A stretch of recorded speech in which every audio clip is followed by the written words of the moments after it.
Therefore, I say pass with me a video no so about share the post the amount there. Nhyiraba media. And I say latest news you can't want some more. I say so about ubenya latest news na you posting every day piano ewo. In fact, just unsubscribe and unsubscribing. All like it or not like it. Am I that's it. Therefore, yeah, you say I say upload the videos so some share I different platforms and Ghana yankasa Parliament and Ankasa corrupt. Each and every officer holding Ghana together no be corrupt. Ama or chere and confirm your corrupt and so bring it down corruption but day in day out and control my corruption ako next level day in day out. Na fe anas risking on Ankasa life they go checky. San control we they go yankasa or risking a life go to the next level just as corruption is going to the next level na ka ko yi nkofo aba e ma ye hu nkofo na omo dwin se na omo ye good no afi omo ye corrupt e wo city no so aban e dia ma omo no ya jatum se afi aban e di nkofo we echi aban e ka ho na omo ye sa this type of illegal things in Ghana se sia we ya ka se jatum se aban no e ka ho se sia we se sia ne akonya video a e kire se actually in Kofro how may corrupt Ghana I want to see how Anas expose videos now or release you know yakonya be a said that someone I'm to share in Kofro may corrupt to us Ghana yanko shemra.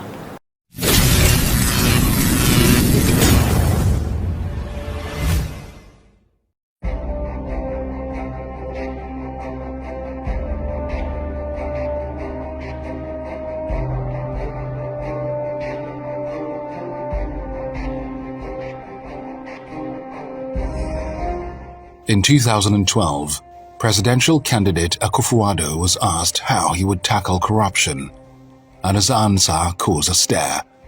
He would use the Anas principle, he said. Setting up highly motivated professional groups of young people who will work undercover to unearth examples of corruption wherever they can find it. What I call the Anas principle. Akufo-Addo would go on to lose the 2012 election, resulting in a Supreme Court petition which he eventually also lost.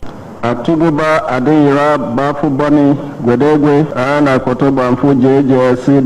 the claim of Obavoto. The Supreme Court of our nation has spoken. The result of the December 2012 presidential election, whilst I disagree with the court's decision, I accept it. After two failed attempts in 2008 and 2012. Today, this year, the lowest rate of growth in our history in the last 22 years under the watch of Mahama. And he is saying, with these statistics, that we should give him another chance. We are not going to give him another 4 years. 2016 would finally turn out to be the year for Akufo-Addo. I,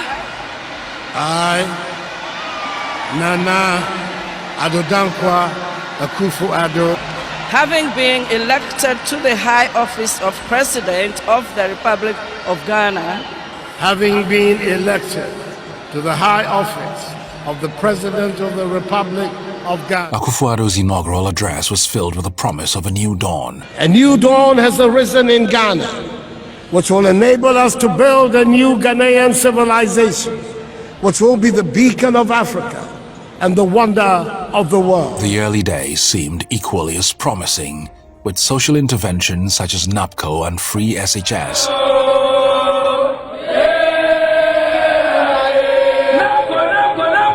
From today onwards, no child will ever be denied senior high school education simply because his or her family is unable to afford it. And the pushing of the Ghana Beyond Aid agenda. Since I became president, I've been advocating for a Ghana, indeed an Africa beyond aid. We have to get away from this mindset of dependence, this mindset about what can France do for us. Then, in the second year, we released number 12. The penalty. Tiger Eye's football investigation rocked the very core of the sport in the country, shocking the entire nation and resulting in government moving to dissolve the Ghana Football Association. When they went to the port with the custom officials, I know some people were punished. So minimum, we expect that some people will be sanctioned. It shows gross Incompetent. Many people are lacking of everything, but poverty is not an excuse for dishonesty. In the aftermath of Number 12, Member of Parliament for Asin Central, Kennedy Ejapong, launched an attack on Tiger Eye, raining abuse and threatening to expose our reporters. Why are very dangerous? What in Madina Haya? We share maybe a papa panasu or buy a premises. I say, me, Mumuno, near Baby Amitia. His smear campaign led to the cover of our lead investigator, Ahmed Hussein Swale, being blown. Ahmed was eventually assassinated by unknown assailants in January 2019. A Ghanaian undercover journalist has been shot dead. Ahmed Hussein Swale was a member of Tiger Eye Private Investigations. He was driving home in the capital, Accra, when reports say men on motorbikes shot him 3 times.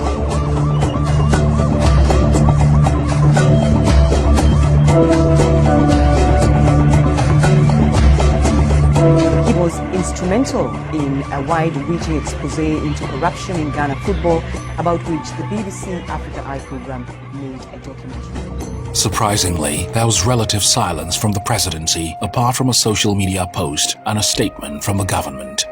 The president would later go on to say Ahmed's death could have been as a result of another crime. Press freedom was under massive threat.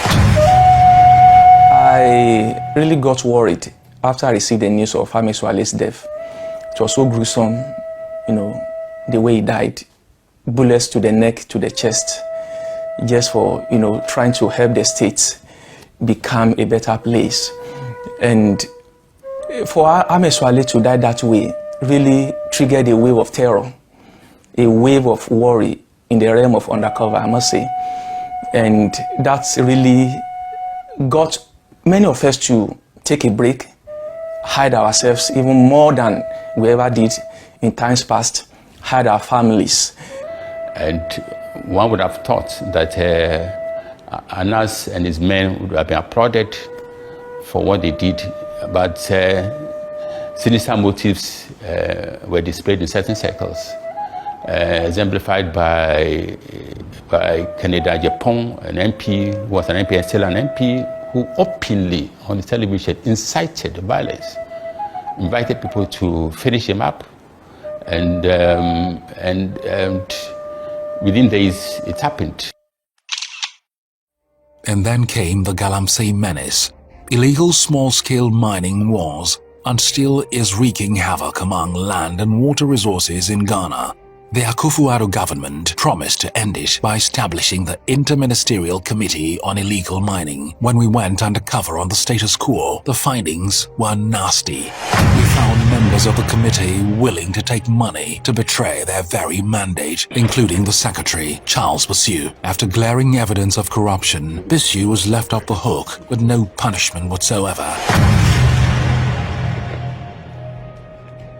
Followed by lies. So in the video you can tell that I wasn't even interested. I didn't know what was really happening. I never took bribe, but ushered way in is no book straight to the bottom, no to go about no being in time no one or punishing. March 2020. 31 days the world is not likely to soon forget. COVID brought the world to a standstill. Fellow Ghanaians, these are not ordinary. So let us all put our shoulders to the wheel. And I'm confident that together, by the grace of God, we shall overcome this challenge. And Ghana began to get things wrong. More controversy came in the name of the National Cathedral. Since gaining our freedom and independence from the British colonial power, Ghana has so far been spared civil war, famine, and epidemics. And the construction of the cathedral will be an act of thanksgiving to the Almighty for His blessings, favor, grace, and mercies on our nation. With the government rallying citizens to pay for its construction. It was not a nationalistic cathedral, but somebody promised it, and they loaded it on us to contribute.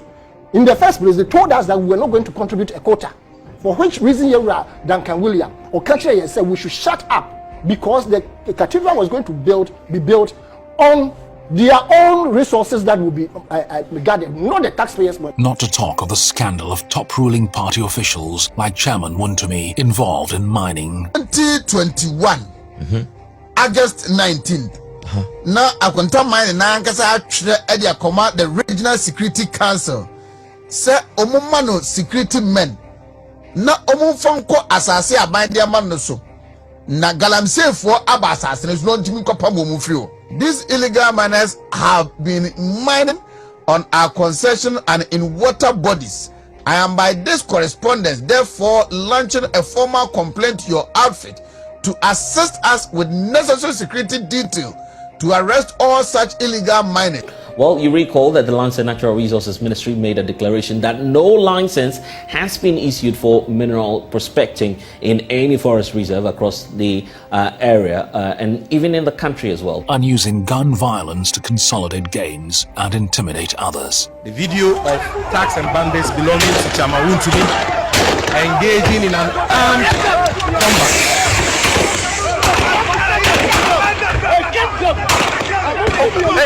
Hey. These are the bandits we are talking about.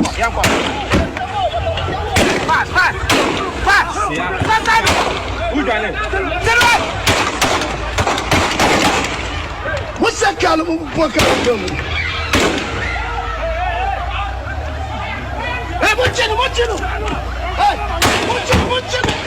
Meanwhile, the economy is now in a huge mess. The beginning of the year, you could actually get $1 for 6 cedis, but currently $1 is actually going for 9 cedis, 39 pesos. The dollar is hitting the roof. It's getting to 14 Ghana cedis. The truth of the matter is that Ghana has borrowed so much that investors now know for sure that we may not be able to pay that money back. With inflation at an all-time high, cost of living skyrocketing, and the cedi proving to be the worst performing currency in the world. Our debt is simply unsustainable. Because of that, investors are deserting our markets. That is leading the government to borrow from domestic markets because it cannot get international investors to supplement. In so doing, it is generating additional forces in the economy that are creating inflation because of the crowding out effect.